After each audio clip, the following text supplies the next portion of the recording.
Assalamualaikum warahmatullahi wabarakatuh. Jumpa lagi dengan saya di channel Kang Hayat.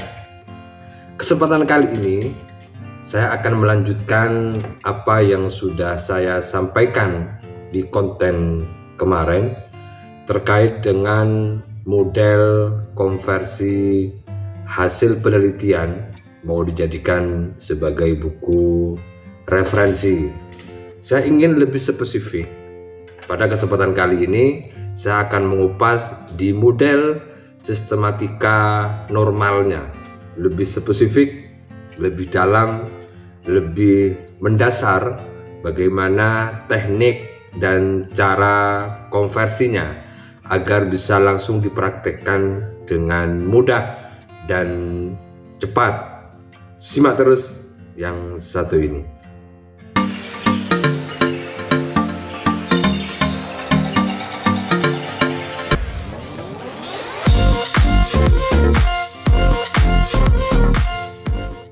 Untuk model konversi sistematika normal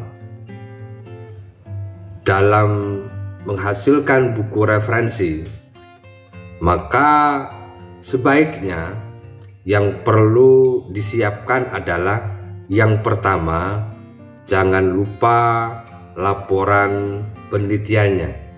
Di laporan penelitian itu harus lengkap mulai dari judul, kemudian bab 1, bab 2, bab 3 sampai bab terakhir.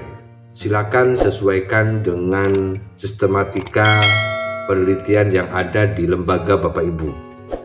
Yang pasti semua model konversi ini bisa diterapkan di semua sistematika laporan penelitian. Bab 1 pendahuluan, bab 2 literatur review atau kajian pustaka, bab 3 metode penelitian, bab 4 hasil dan pembahasan, bab 5 penutup atau simpulan. Pada model normal ini, Bapak Ibu, saya ingin menurunkan ke dalam bab-bab dalam buku, dimulai dari judul.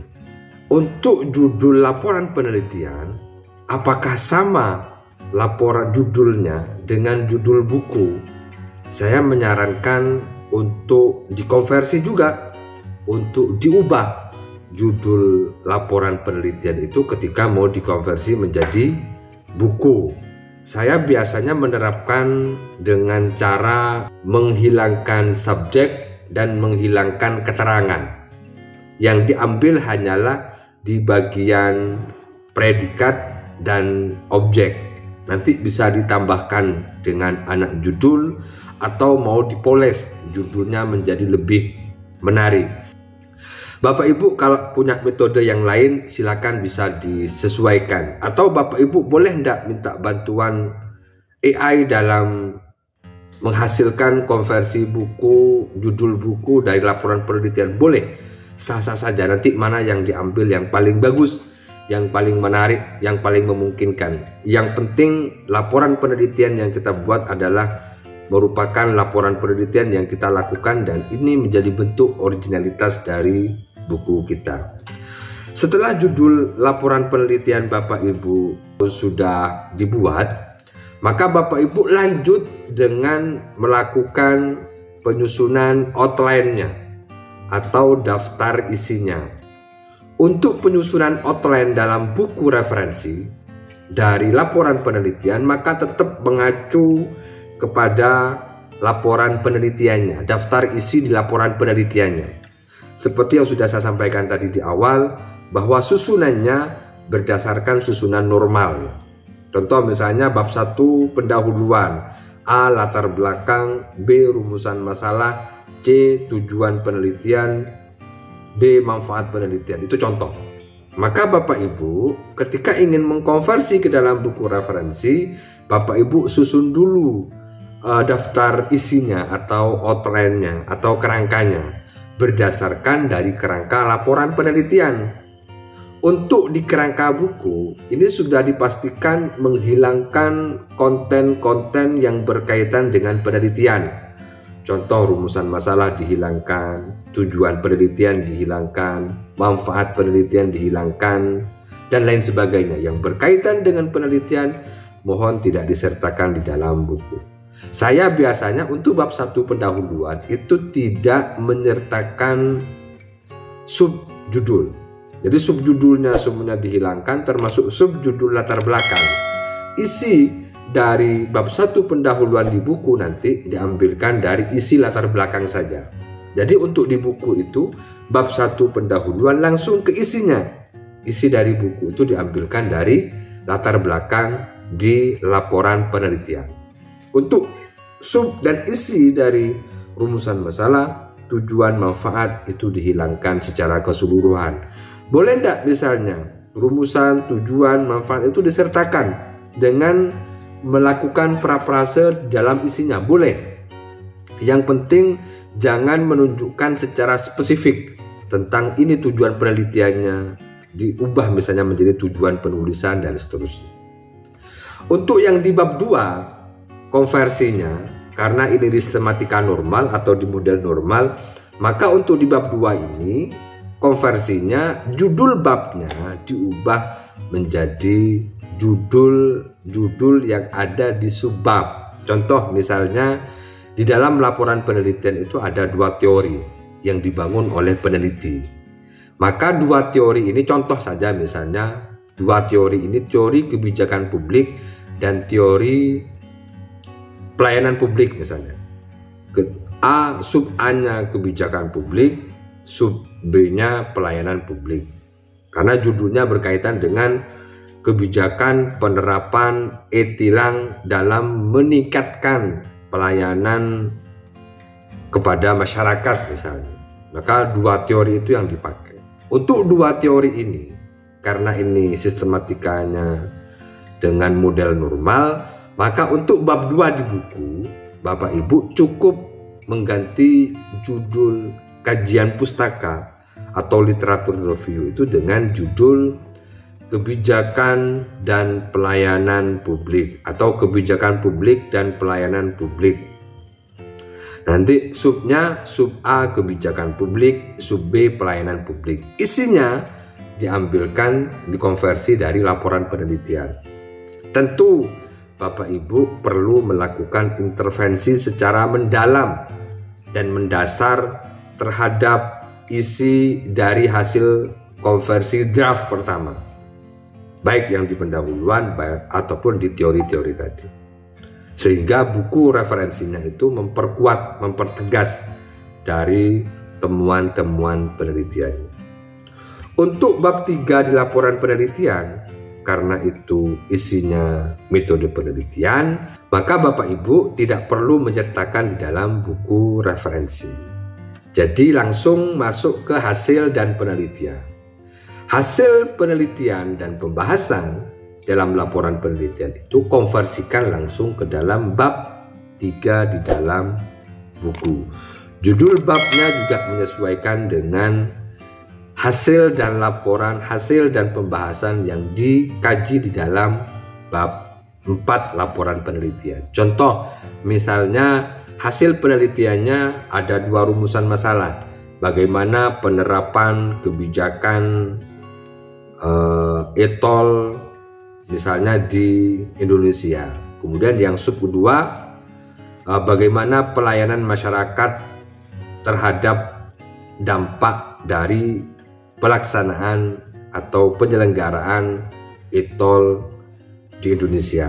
Ada 2 jawaban atau ada 2 rumusan yang diterapkan di dalam menjawab hasil dan pembahasan. Maka Bapak Ibu ketika mau mengkonversi ke dalam buku, maka pastikan judul babnya itu disesuaikan dengan judul yang ada di bab hasil dan pembahasan. Nanti untuk subnya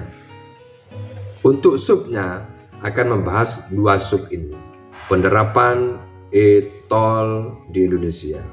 Yang kedua, pelayanan e-tol di Indonesia misalnya. Sehingga ada 2 sub ini yang kemudian Bapak Ibu masukkan ke dalam judul bab dan subbab-subbabnya. Isinya nanti silakan menyesuaikan. Biasanya di laporan penelitian itu menyajikan hasil dulu, baru pembahasan. Nah, ini sekarang dibalik. Sub A hasil dan sub A pembahasan digabung menjadi satu bab, menjadi satu subbab di dalam bab 3 di buku. Sub B hasil dengan sub B pembahasan digabung menjadi satu sub di dalam bab buku. Sehingga komprehensif, sistematikanya kena sesuai dengan kebutuhan dalam buku. Dan yang terakhir di bab 5 laporan penelitian itu kan penutup. Maka di buku menjadi bab 4. Bab 4 penutup, isinya juga diambilkan dari hasil penelitian di bab 5, disajikan baik itu saran maupun rekomendasinya. Setelah selesai semua Bapak Ibu konversi, baik sistematika maupun isinya, baru Bapak Ibu melakukan intervensi bab 1, bab 2, bab 3, bab 4 dalam hasil konversi bukunya. Karena ini masih berupa draft. Buku yang baik itu Bapak Ibu yang dibaca minimal sekali lagi dari draft yang sudah dilakukan oleh Bapak Ibu, kemudian dibaca kembali untuk memastikan, untuk mengintervensi, untuk menambahkan, untuk melengkapi, untuk memfinalisasi, untuk mengembangkan kembali, untuk meng-cross check, memastikan bahwasanya bab 1 ini sudah final, bab 2 sudah sesuai, bab 3 sudah tepat, bab 4 sudah kena misalnya. Jadi dari draft itu Bapak Ibu lakukan intervensi satu-satu, tambahkan referensinya, kembangkan argumentasinya, tunjukkan penguatan-penguatan dari misalnya dari hasil penelitian orang lain, dari teori-teori orang lain, dari buku-buku atau dari pendapat-pendapat orang lain. Begitu juga dengan di teori. Perlu enggak misalnya di bab 2 teori ini menambahkan teori baru? Kalau perlu misalnya tambahkan, enggak apa-apa Bapak Ibu. Sehingga buku yang kita konversikan itu bisa lebih sempurna, bisa lebih baik, bisa lebih tepat sesuai dengan kebutuhan hari ini. Jadi konversi laporan penelitian menjadi buku itu tidak hanya sekedar memindah dari laporan penelitian ke dalam format buku, tetapi draft yang sudah diformat menjadi buku ini kita intervensi kembali untuk memastikan bahwasannya secara penyajian sudah benar sesuai dengan segmentasi pembaca. Secara teori, secara temuan, secara bahasan, semuanya sudah lengkap dan diperiksa. Setelah Bapak Ibu baca satu kali lagi, maka Bapak Ibu meminta tolong kolega untuk membacakan apakah buku ini sudah sesuai dengan kebutuhan hari ini, apakah segmentasi pembacanya sudah sesuai, apakah ini tepat untuk dijadikan sebagai buku referensi pada bidang mata kuliah ABC untuk praktisi, untuk birokrat, untuk akademisi, untuk peneliti, untuk dosen, untuk mahasiswa. Sehingga buku Bapak Ibu itu tidak hanya sekedar jadi dan cetak atau terbit, tetapi buku yang Bapak Ibu lahirkan menjadi buku yang berguna, menjadi buku yang bermanfaat, menjadi buku yang berkah, menjadi buku yang bisa memberi inspirasi dan inovasi bagi banyak orang, terutama pada pengembangan ilmu pengetahuan. Semoga bermanfaat dan berkah. Jika Bapak Ibu punya pendapat, silakan bisa di kolom komentar. Jika Bapak Ibu punya kritikan, silakan juga boleh bisa diberikan komentar di kolom komentar konten video ini.